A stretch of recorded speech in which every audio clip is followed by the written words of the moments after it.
What's happening, everyone? It's the Football Therapist with another mock draft video. I know fantasy drafts probably have been going on this weekend. I'm sure there's a lot of them. And this video is kind of a reverse of what I did yesterday.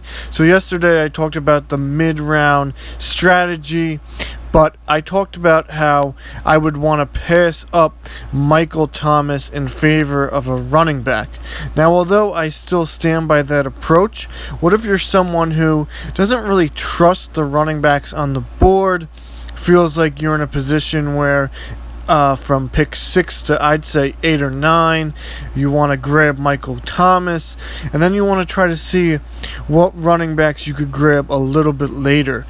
So we're going to do that right now. We're going to do kind of a zero RB strategy going with Michael Thomas, and I chose the 6th spot here because hopefully we see it in the second round like we saw yesterday, where the running backs go before this pick and I'm kind of forced into a situation where I need to grab another wide receiver or a tight end, and I can't grab a running back with that second round pick.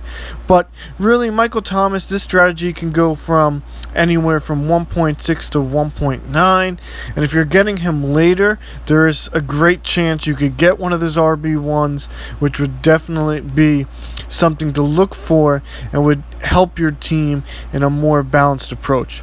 So let me do this. We'll resume the draft. I'm going to take Michael Thomas here. We're going to see if we can land some of those sleeper running backs that I talked about today on my website at thefootballtherapist.com. And we're going to see who falls here. So all of the running backs that I really like have gone. There is Aaron Jones. I'm avoiding him. I think he'll be a bust this year. They're just going to use the committee. And in my opinion, I don't really want to go that route. So I'm going to go Tyreek Hill here. I think that's a little bit of a value. I know he's having a little bit of health concerns. Wow. But for a start, I mean, getting Hill and Thomas, that's a great 1-2 punch. Now we get here, and I see again James Conner. They said today that he wasn't going to be used in the committee, so he could be an option.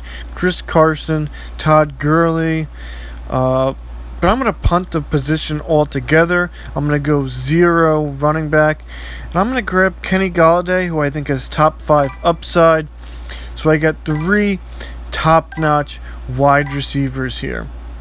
Now, if you're doing a league where you have 2 wide receivers and a flex, you got your flex there. If you're doing a league where you have 3 wide receivers and a flex, well, then you may want to go a different approach here.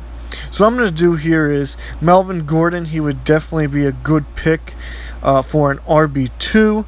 I'm just going to punt the position, take Mark Andrews, and I'm going to go true zero RB here.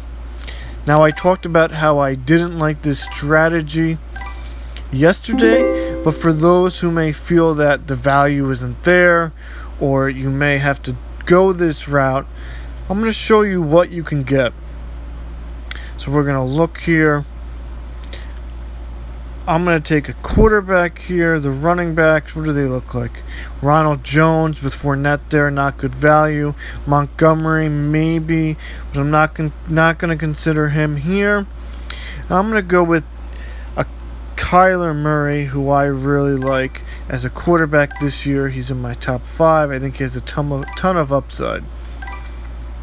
So we're going to get to round 6. Who's going to be on the clock? So what we could do here is we can go for some of the PPR guys, or we can maybe wait a little bit. I think I'm going to take James White here. Again, this is not something that I would do, but for PPR formats, James White could be an every week option to give you decent fantasy football points. We're going to come back around. Now we're going to look at the full list here. Fuller, Mack, Gibson. I'm going to take a guy who could be starting. Zach Moss. They came out saying that Singletary is having a lot of fumbling concerns. So I'm going to take Zach Moss here. I think that he could be a very good sleeper. And again, we already have 3 top-tier wide receivers, our tight end, our quarterback.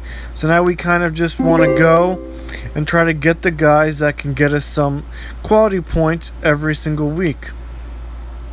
I'm going to look here. Lat Murray, another guy. Alvin Kamara, he's having a lot of concerns. Lat Murray could be a decent option for flex every week, but he could also be a league winner if anything happens to Alvin Kamara. So I'm going to take Lat Murray here.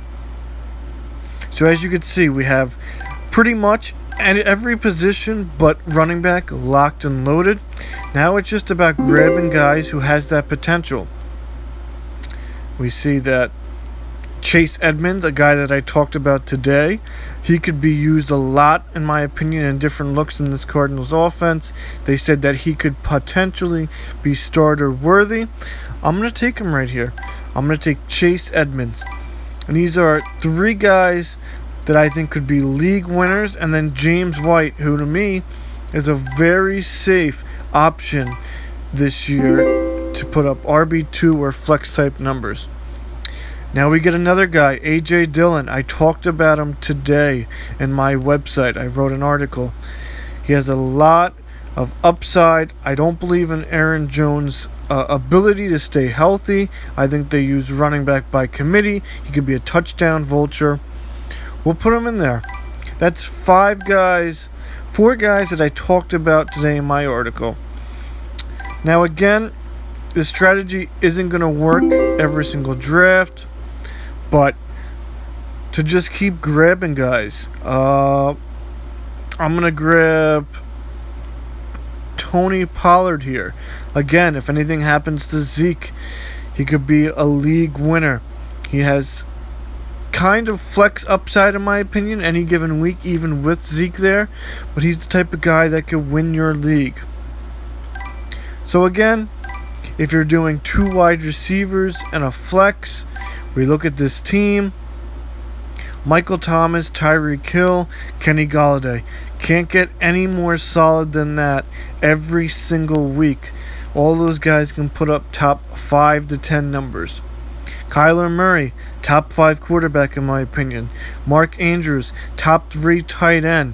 And then you just kind of go for those high upside guys that you're hearing about in camp who could really make an impact for their team, like a Zach Moss, A.J. Dillon, Chase Edmonds, even Tony Pollard if something happens to Zeke. You got a Lat Murray who has a very high upside if anything happens to Kamara, and you're just going for darts. Again, this strategy is not for everyone.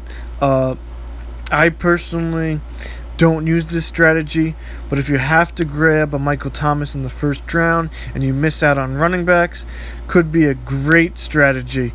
I hope you guys enjoyed the video and see you guys tomorrow.